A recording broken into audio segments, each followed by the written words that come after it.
আজকের আলোচ্য টিপস হলো বন্ধ্যত্ব কি, বন্ধ্যত্ব কেন হয়, বন্ধ্যত্ব হলে করণীয় কি। বন্ধুরা, চলে আসলাম স্বাস্থ্য বিষয়ক টিপস নিয়ে। বন্ধ্যত্ব ইংরেজিতে বলে ইনফার্টিলিটি। বন্ধ্যত্ব বলতে বোঝায় দাম্পত্য জীবনে নিয়মিত সহবাস করার পরও নির্দিষ্ট সময়ের মধ্যে সন্তান ধারণ না হওয়াকে বন্ধ্যত্ব বলে।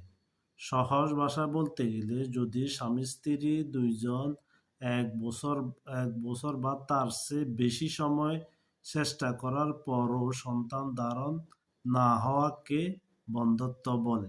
বন্ধ্যত্বের ধরন দুই প্রকার।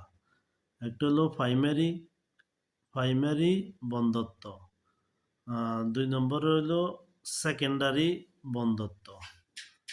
প্রাইমারি বন্ধ্যত্ব হলো আগে কখনো গর্ভধারণ হয় নাই, আর সেকেন্ডারি বন্ধ্যত্ব হলো আগে গর্ভধারণ হয়েছে, বর্তমানে এখন আর গর্ভধারণ হচ্ছে না।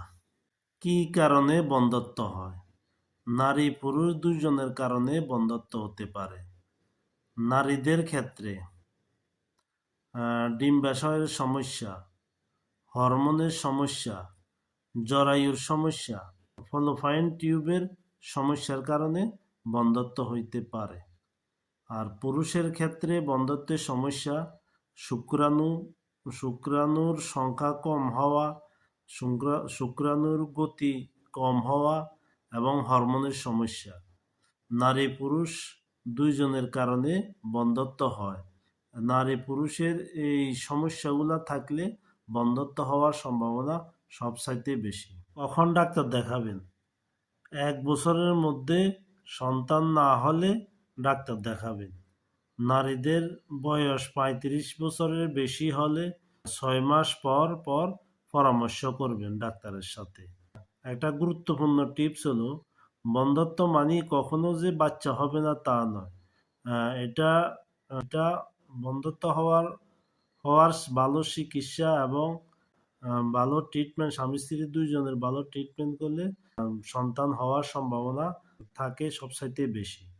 আর একটা গুরুত্বপূর্ণ টিপস হলো বন্ধ্যত্ব হলে নিয়মিত ডাক্তারের পরামর্শ নেবেন এবং কি যে সমস্যাগুলা আছে ওই সমস্যাগুলো ট্রিটমেন্ট করলে সন্তান হওয়ার সম্ভাবনা সবচাইতে বেশি।